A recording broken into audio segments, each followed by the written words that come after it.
Hello, this is the sixth bilingual video on electricity and magnetism for classes 6 to 10. It can be used by students of class 10 to review and to understand the subject. ఈ వీడియోలో మనం static electricity గురించి నేర్చుకుందాం. ఇంతకుముందు మనము electricity గురించి electric cell వాడుకొని బల్బుని వెలిగించి మనము నేర్చుకున్నాము. So when you connect the terminals of a cell with connecting wires, the bulb glows and an electric current flows. So it's a flowing form of electricity. So why did we start with that, with cells and bulbs? Because మనం దాంతో ఎందుకు మొదలు పెట్టాము? ఎందుకంటే మన టైమ్స్లో మనకిప్పుడు cells చాలా మనకు ఈజీగా దొరుకుతాయి, మార్కెట్లో కొనుక్కోవచ్చు. And we're all familiar with electricity as a flow of electric current. మనకు పవర్ లైన్స్ మీద ఎలక్ట్రిసిటీ వస్తుంది, మనము ఇంట్లో సాకెట్లో ప్లగ్ పెట్టేస్తే ఎలక్ట్రిసిటీ ఫ్లో అవుతుంది. Okay, just like tap water మనకి ఎలక్ట్రిసిటీ ఫ్లో అవుతుంది. సో మనం ఫ్లోయింగ్ ఫార్మ్ ఆఫ్ ఎలక్ట్రిసిటీతో మనకు ఎక్కువ పరిచయము. కానీ హిస్టారికలీ మన మనుషులు ముందుగా కనుక్కున్న ఎలక్ట్రిక్ కరెంట్ కాదు, అది స్టాటిక్ ఎలక్ట్రిసిటీ. స్టాటిక్ అంటే కదలనిది, ఫ్లో అవనిది, కదలనిది, ఒకే చోట కూర్చొని ఉన్నది. సో ఈ static electricity is produced when different kinds of materials are rubbed. So మనకు రుద్దితే, మనకు చలికాలంలో స్వెటర్లు మనం వేసుకున్నప్పుడు తీసేసినప్పుడు చిటపట అని చప్పుడు వచ్చి స్పార్క్స్ కూడా వస్తాయి. దాన్ని మనం స్టాటిక్ అంటాం, స్టాటిక్ ఎలక్ట్రిసిటీ. సో అది మనుషులు దానితో ముందుగా పరిచయం అయ్యారు. అరౌండ్ 550 BC, అంటే 2500 years బ్యాక్, అంత ప్రాచీన కాలంలో కొంతమంది గ్రీక్ సైంటిస్ట్ స్కాలర్స్ ఒక విషయాన్ని గమనించారు. దే అబ్జర్వ్ దట్ యాంబర్ అనే ఒక పదార్థాన్ని రుద్దితే అది వెంట్రుకలు కానీ దారాలను కానీ సన్నగా ఉండే దారాలను లాక్కుంటుంది. It attracts light materials. So Thales of Miletus అనే ఈ సైంటిస్ట్ పేరు ఈ విషయంలో ఈయన చేశాడు, గమనించాడని చెప్తారు. So this was an unusual behaviour, because అంతవరకు వాళ్ళకి తెలిసింది ఏంటంటే మనకు లాగాలి అంటే మనం ఇదేనైనా మనం పట్టి లాగాలి. Okay, so from a distance, pulling from a distance was a new experience. Okay, so ఇది the attraction of the amber when it was rubbed was a non contact force. ముట్టుకోకుండా లాగే అది యాక్ట్ అయ్యే ఫోర్స్ అనమాట. So ఇది వింత విషయాలు, curiosities అంటే వింత విషయాలు, అవి అలాగే ఉండిపోయాయి చాలా వందల ఏళ్ల వరకు. సో ఈ యాంబర్ ఏంటి? యాంబర్ అంటే ఒక yellow కలర్ ట్రాన్స్లూసెంట్ స్టోన్ లాగా ఉంటుంది, స్మూత్ స్టోన్ లాగా ఉండే మెటీరియల్. అది ఏన్షియంట్ టైమ్స్లో, పాతకాలంలో దాన్ని జ్యువెలరీ చేయడానికి వాడుకునేవాళ్ళు. అది అందంగా ఉంటుంది, అది చాలా దూరం వరకు అది దాని వ్యాపారం జరిగేది. ఓకే, సో కానీ మనకు యాంబర్ చాలా రేర్, మనం యాంబర్ వాడము. కానీ మనకు ప్లాస్టిక్, రబ్బర్, గ్లాస్, పీవీసీ ఇవన్నీ మనకు చుట్టుముట్టు ఉన్నాయి కాబట్టి వీటిని వాడి మనము ఎలక్ట్రిసిటీ గురించి నేర్చుకుందాము. సో ఇప్పుడు మనము గ్లాస్ని కానీ ప్లాస్టిక్ని కానీ రుద్దితే ఏమవుతుందో చూద్దాం. ఇక్కడ మనం పేపర్ని చాలా సన్నగా సిజర్స్తో, కత్తెరతో కోసి చిన్న చిన్న బిట్స్ ఆఫ్ పేపర్ మనం తయారు చేసాం. ఓకే, సో ఇది ఒక ప్లాస్టిక్ స్కేల్. మనం దాన్ని ఒక వులన్ క్లాత్తో రుద్దుతున్నాము. వులన్ కానీ అక్రిలిక్, మన స్వెటర్స్ తయారు చేయబడ్డ అక్రిలిక్ కానీ వాడుకోవచ్చు. దాంతో మనం రుద్ది చూడవచ్చు. అలా రుద్దిన స్కేల్కి ఈ పేపర్ ముక్కలన్నీ they are getting attracted. So the rubbed scale, plastic scale attracts bits of paper, లాక్కుంటుంది దూరం నుంచి. ఇది ప్లాస్టిక్ స్ట్రా, మామూలు స్ట్రా. దాన్ని మళ్ళీ ఉలెన్ క్లాత్తో రబ్ చేస్తున్నాను. ఉలెన్ కానీ అక్రిలిక్తో రబ్ చేయవచ్చు.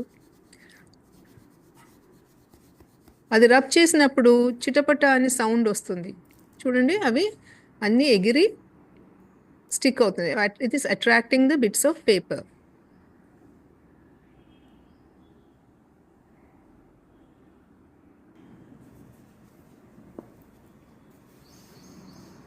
ఇది పీవీసీ పైప్. ఇది పీవీసీ మనకు వాటర్ సప్లైలో కానీ డ్రైనేజ్ సిస్టంలో మనం ఈ పైప్స్ చాలా వాడుకుంటాం. కామన్గా మనకు దొరుకుతాయి ఇవి. సో దీన్ని ఉలెన్ క్లాత్తో రబ్ చేసి చూడండి చాలా గట్టిగా లాగేసుకుంటుంది. It's pulling with a larger force. So they are getting attracted to the charged PVC pipe. Next ఇక్కడ నేను ఒక గ్లాస్ మెజరింగ్ జార్ని తీసుకున్నాను. మనకు ఒక గాజుతో చేసిన వస్తువు అవసరము. I have taken a measuring jar. దాన్ని మంచిగా సర్ఫేస్ ఉంటుంది, రబ్ చేయవచ్చు కాబట్టి. ఇది బోరోసిలికేట్ గ్లాస్. సో అది సిల్క్ బట్టతో దాన్ని నేను రుద్దుతున్నాను. I'm rubbing it with the silk cloth.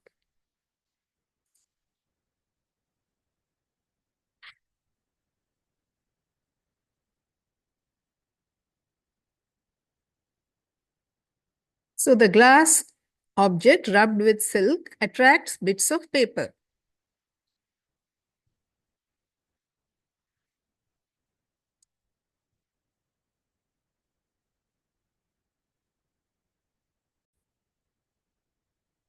So what have we seen?